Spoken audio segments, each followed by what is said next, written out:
তা আমাদের যে পালা চলতেছিল দয়াল নবীর জীবনী এবং মেরাজ সম্পর্কে কথা, আমি মনে করি যেটা ভিত্তিহীন, আমি কনফিউজড থাকি, হবে কি হবে না সেটা আমি বলার দরকার নেই। না, কারণ আমাদের বাউল গানটা হলো একটা মানে প্ল্যাটফর্মে আমরা গান করি, যেটা মানুষ আমাদের কথা শুনে অনেক মানুষ হেদায়েত হয় এবং অনেক মানুষ ভালোভাবে গ্রহণ করে, বিশ্বাস করে, আমাদের গানটাকে ভালোভাবে শুনে। কিন্তু আসলে আমরা যদি মানুষকে বিভ্রান্তির দিকে ঠেলে দেই তাহলে এটা খুব খারাপ দেখায় না? এটা তো আসলে আমাদের শিল্পী হিসেবে ঠিক না। আমি যেটা জানবো সেটাই বলবো, যেটা জানি না বলবো আমি জানি না, সমস্যা নাই। এটা কোনো ছোট হওয়ার কোনো বিষয় না।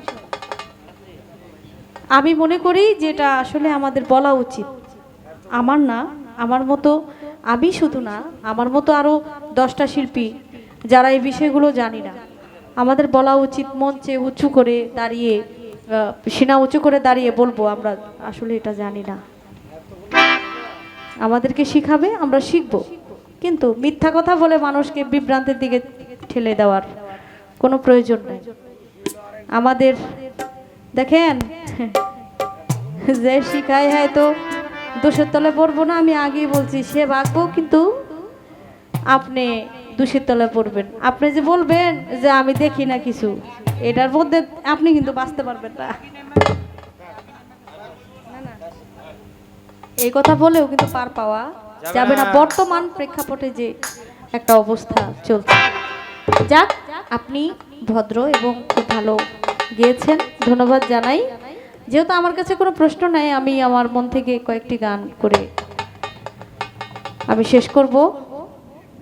আপনারা যারা গান শুনেছেন ধন্যবাদ জানাই।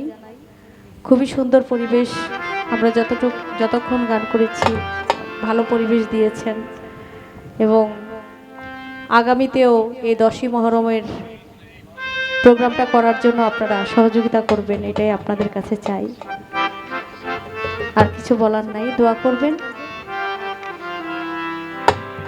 আমার মন থেকে 2-1টি গান আমি করি।